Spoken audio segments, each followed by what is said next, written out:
Employability skills, जिसे हिंदी में रोजगार कौशल कहते हैं। इसके अंदर आज हम लोग पढ़ने वाले हैं संचार कौशल।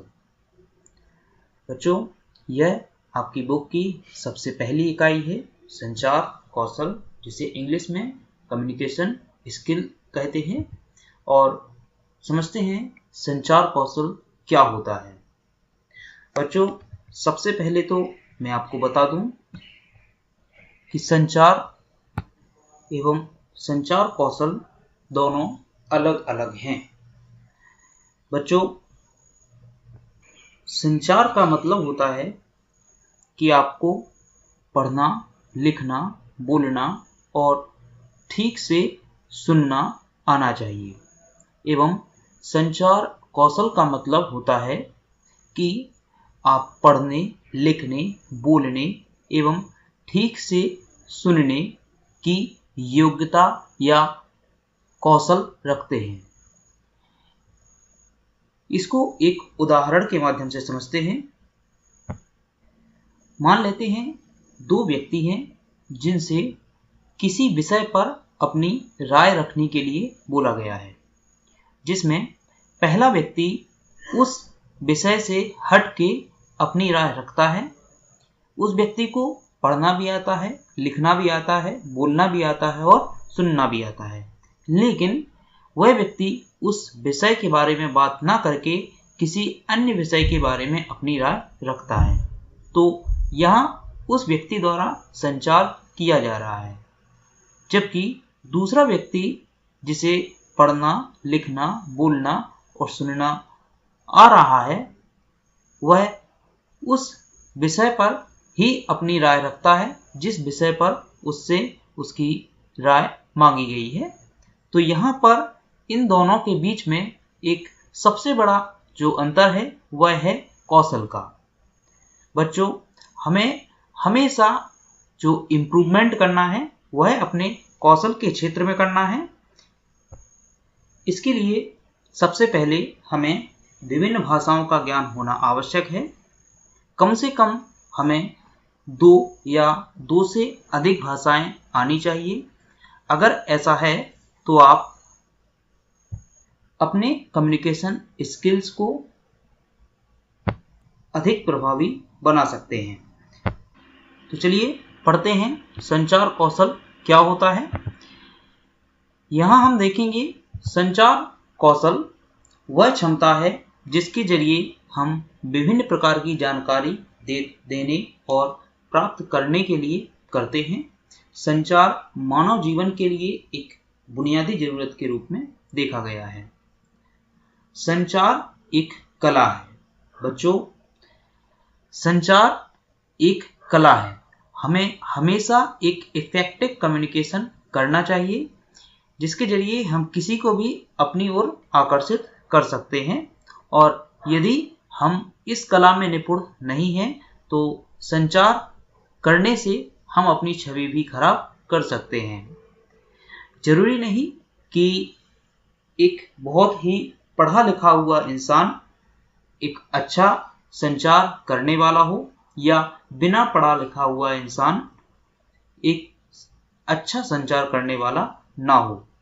इसके लिए हमें कुछ चीज़ों पर विशेष ध्यान देना है कि हम जो भी संवाद या संचार करते हैं वह हमेशा हमारी पर्सनालिटी के बारे में लोगों को दिखाता है एवं संचार कौशल दूसरों को समझने और समझाने का बेहतर तरीका है। तो बच्चों, यदि हमारे पास संचार की कुशलता है तो हम अपनी बात बहुत ही आसानी से किसी अन्य व्यक्ति को समझा सकते हैं। चलिए शुरू करते हैं आज का हमारा पहला सत्र, जिसका नाम है संचार के तरीके, जिसे इंग्लिश में मेथड्स ऑफ कम्युनिकेशन कहते हैं। इसके अंदर आज हम लोग पढ़ेंगे संचार किसे कहते हैं या व्हाट इज कम्युनिकेशन। सेकंड हम पढ़ेंगे संचार के वह कौन 3 महत्वपूर्ण भाग हैं। इसके बाद हम लोग पढ़ेंगे संचार प्रक्रिया और उसके तत्व, जिसे इंग्लिश में कम्युनिकेशन प्रोसेस एंड एलिमेंट्स कहते हैं। इसके बाद हम लोग देखेंगे संचार चक्र के कौन कौन से विभिन्न तत्व हैं। इसके बाद हम लोग देखेंगे संचार के कौन कौन से तरीके होते हैं एवं इसके बाद लास्ट में हम लोग देखेंगे आज सत्र 1 से संबंधित प्रश्न। चलिए शुरू करते हैं हमारा पहला टॉपिक संचार, जिसे इंग्लिश में कम्युनिकेशन कहते हैं। तो बच्चों देखते हैं, संचार शब्द लैटिन शब्द कम्युनिकेयर से लिया गया है और इसका अर्थ होता है सूचनाओं का आदान प्रदान करना। बच्चों संचार लैटिन भाषा के कम्युनिकेयर शब्द से लिया गया है एवं इसका अर्थ होता है सूचनाओं को एक स्थान से दूसरे स्थान तक पहुंचाना। या हम सरल शब्दों में बोलें तो संचार का मतलब होता है अपनी बात को किसी दूसरे व्यक्ति तक पहुंचाना या प्रभावी तरीके से संचार करने में सक्षम होना सबसे महत्वपूर्ण जीवन कौशल है। लोगों और ग्राहकों के साथ प्रभावी तरीके से संचार करने के लिए संचार कौशल की आवश्यकता होती है। बच्चों संचार, जैसा कि हम लोग सब स्टार्टिंग में ही पढ़ चुके हैं, संचार सभी लोग कर लेते हैं, लेकिन बात होती है प्रभावी संचार की। तो हमें हमेशा प्रभावी संचार करना चाहिए, क्योंकि यदि हम प्रभावी संचार करते हैं तो सभी जगह पर हमारी बात सुनी जाएगी एवं हम अपनी बात को बहुत ही सरलता से किसी अन्य व्यक्ति को समझा सकते हैं। इसके बाद हम लोग देखते हैं काम और कारोबारी परिवेश में स्पष्ट और संक्षिप्त संचार का बहुत महत्व है।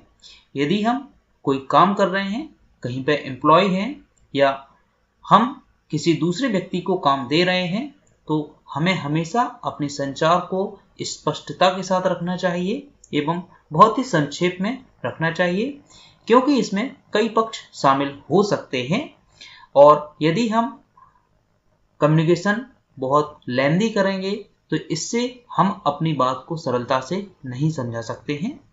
तो हमें हमेशा संचार एक प्रभावी संचार करना चाहिए। इसके बाद हम लोग देखते हैं संचार के महत्वपूर्ण भाग। सबसे पहला भाग होता है संप्रेषित करना या फिर ट्रांसमिटिंग। बच्चों यहाँ हम लोग देखेंगे अपनी बात को किस प्रकार से हम ट्रांसमिट कर सकते हैं। तो बच्चों जब भी हम संचार करते हैं, हमें संचार करने के लिए किसी न किसी माध्यम की आवश्यकता होती है जिस माध्यम से हम संचार कर सकते हैं। तो यहाँ पर जो प्रेषक होता है, प्रेषक वह व्यक्ति होता है जो अपनी बात को सबसे पहले कहता है या फिर अपनी बात को रखता है। तो प्रेषक किसी न किसी माध्यम से अपने संदेश को पहुंचाता है।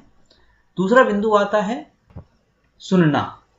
जब भी हम अपने संदेश को किसी अन्य व्यक्ति तक पहुंचाते हैं तो यह हमारे संदेश को सुनता है एवं उस व्यक्ति को कहते हैं प्राप्तकर्ता।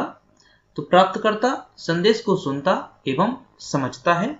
इसके बाद अगला जो बिंदु आता है वह आता है प्रतिक्रिया।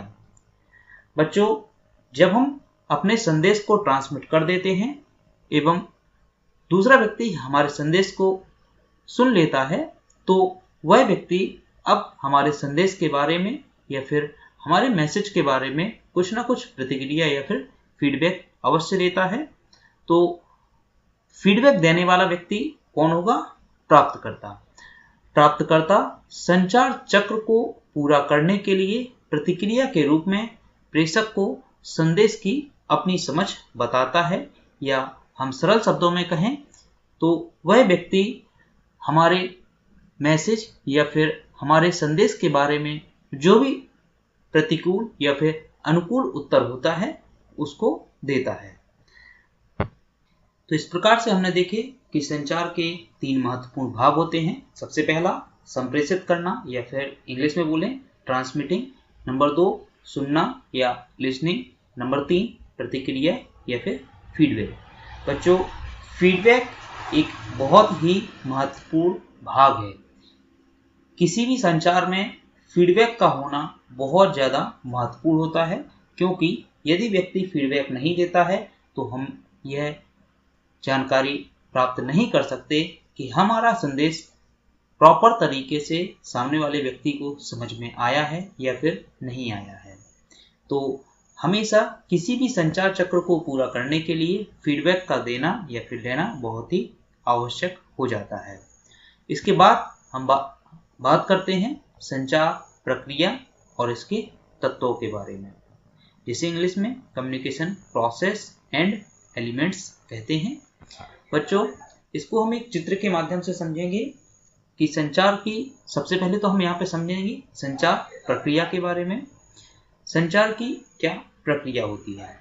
तो बच्चों, संचार करने के लिए कम से कम 2 लोगों का होना आवश्यक होता है। इसमें पहला जो व्यक्ति होता है उसको हम सेंडर या फिर हिंदी में मैसेंजर बोलेंगे, एवं दूसरा व्यक्ति जो होता है उसको हम रिसीवर या फिर हिंदी में प्राप्तकर्ता बोलेंगे।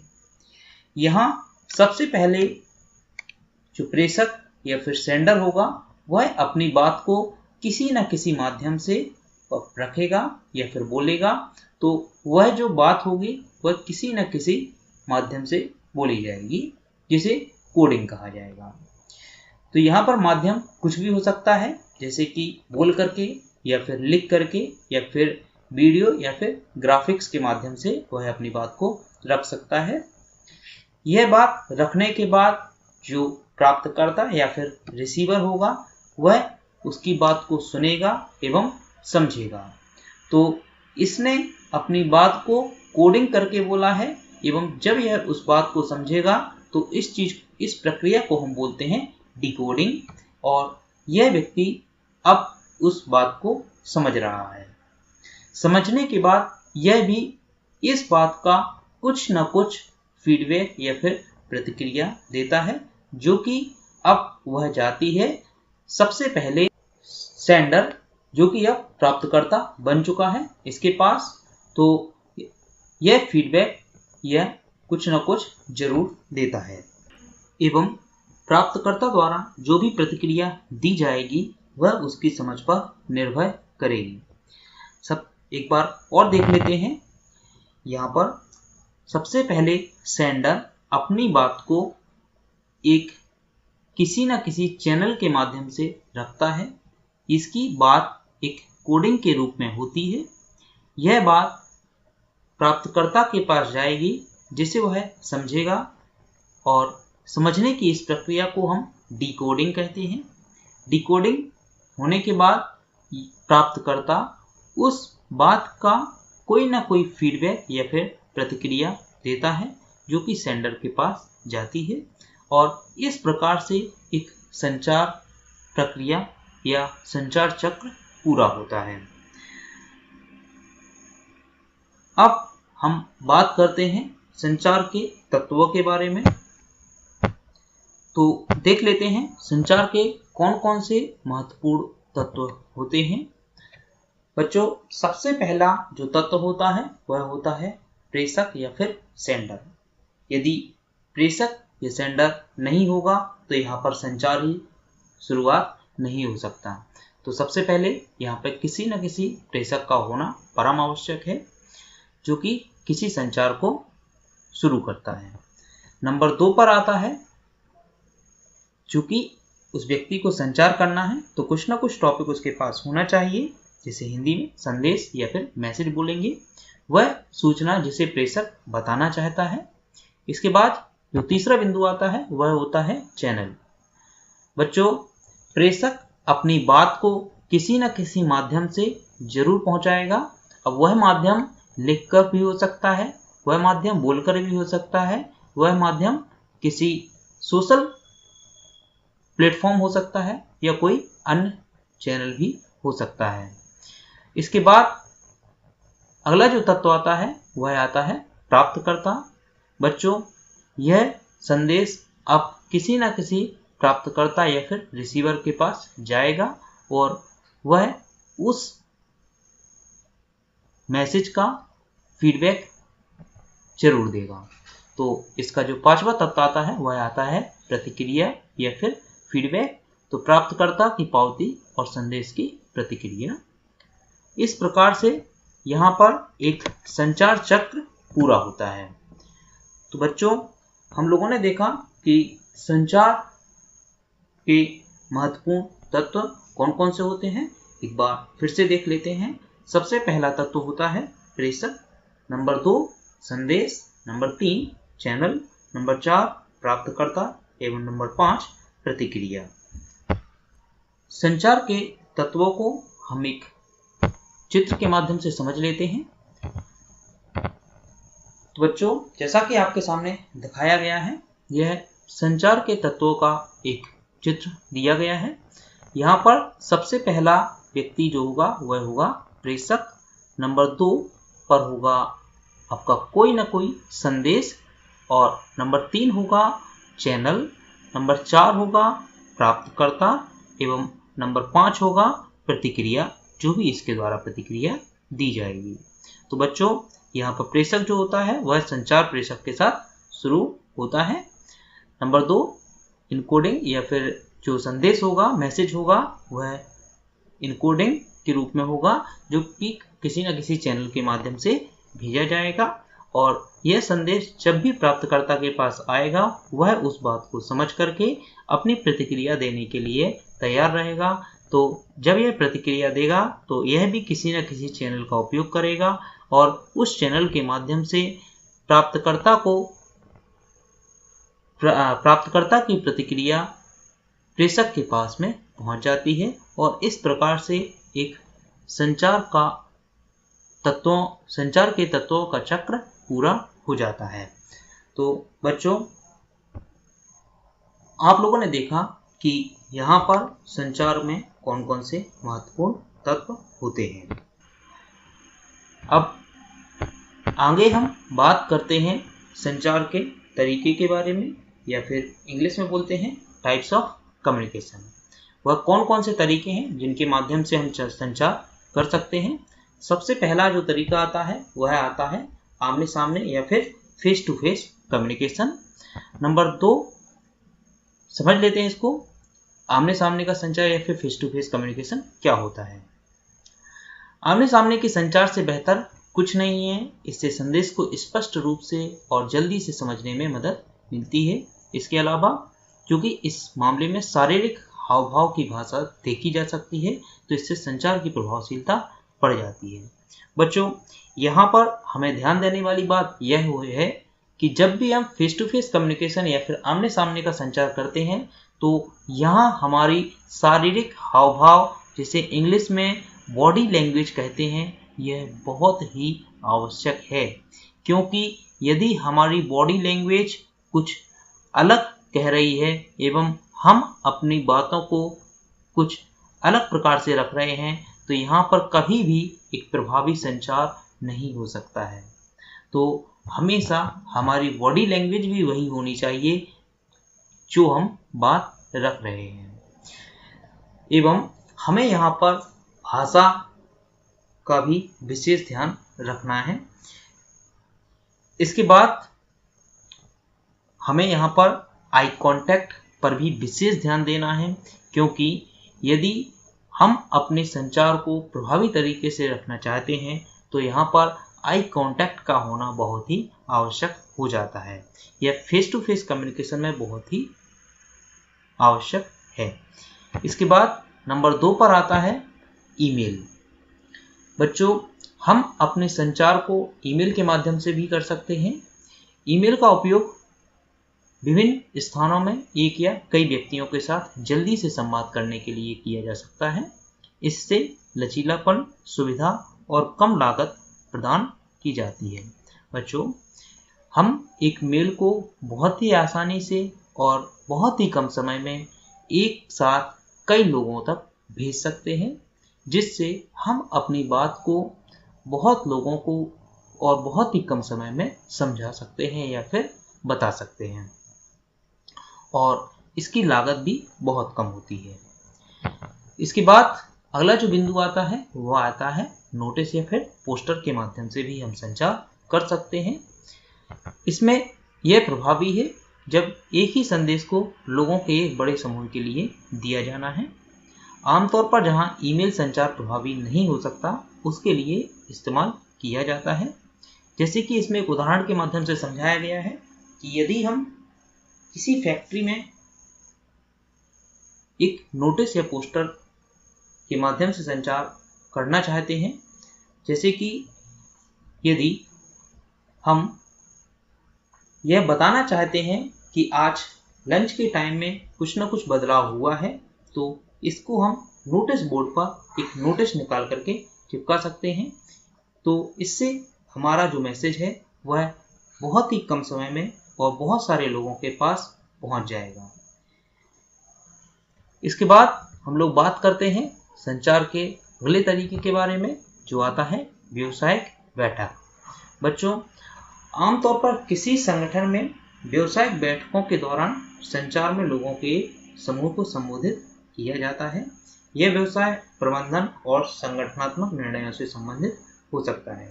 बच्चों, जब भी हमें किसी बड़े ऑर्गेनाइजेशन में बैठते हैं या फिर बड़े संगठन में जाते हैं तो वहाँ पर व्यावसायिक बैठकें लगातार चलती रहती हैं। इसमें कई सारे लोगों का एक समूह होता है जिसे कोई एक व्यक्ति संबोधित करता है एवं संगठन या फिर ऑर्गेनाइजेशन से संबंधित जो भी निर्णय या फिर बातें होती हैं बहुत ही कम समय में सभी लोगों को ग्रुप के माध्यम से बता दी जाती हैं। इसके बाद हम लोग बात करते हैं संचार के अगले तरीके या फिर कुछ अन्य तरीकों के बारे में। बच्चों, आजकल संचार नेटवर्किंग के माध्यम से या फिर फ़ोन कॉल के माध्यम से, समाचार पत्रों के माध्यम से, ब्लॉग के माध्यम से और अन्य तरीकों के माध्यम से भी किए जा सकते हैं और यह बहुत ही कम लागत के और बहुत ही कम समय में अपने संदेश को या अपने मैसेज को कई सारे लोगों तक पहुंचाने का बहुत ही आसान तरीका बन गया है। तो इस तरीके से हमने देखा कि संचार के कौन कौन से तरीके हैं। एक बार हम सभी तरीकों को फिर से देख लेते हैं। सबसे पहला तरीका था आमने सामने या फिर face to face communication. Number 2 था ईमेल के माध्यम से।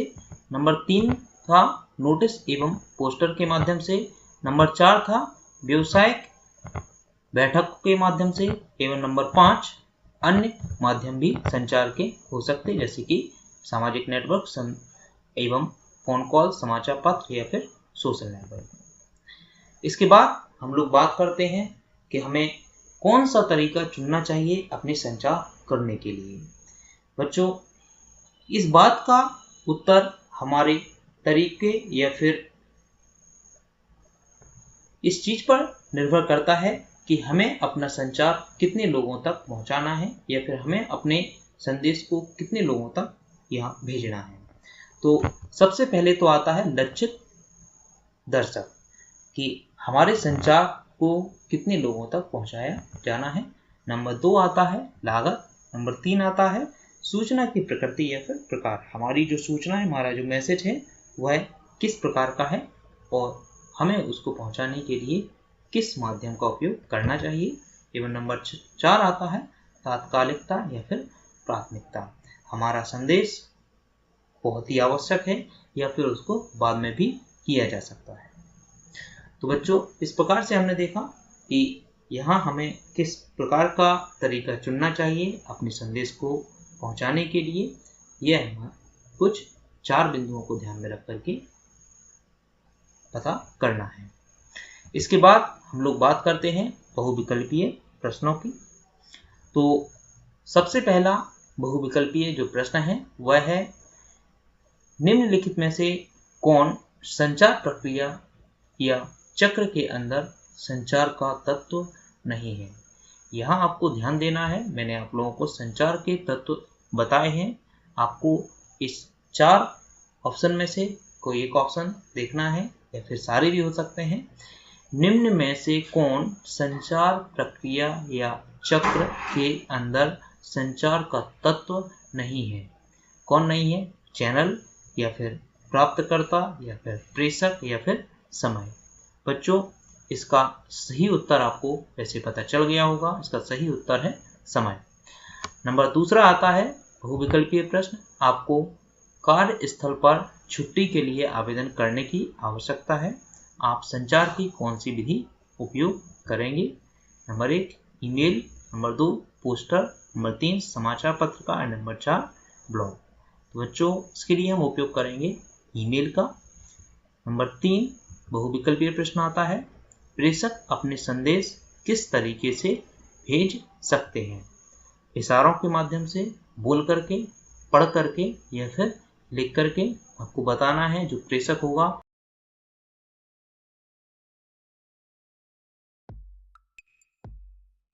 किशोर अवस्था संबंधित समस्याओं के परामर्श हेतु समर्पित उमंग किशोर हेल्पलाइन के टोल फ्री नंबर 144225 पर संपर्क करें।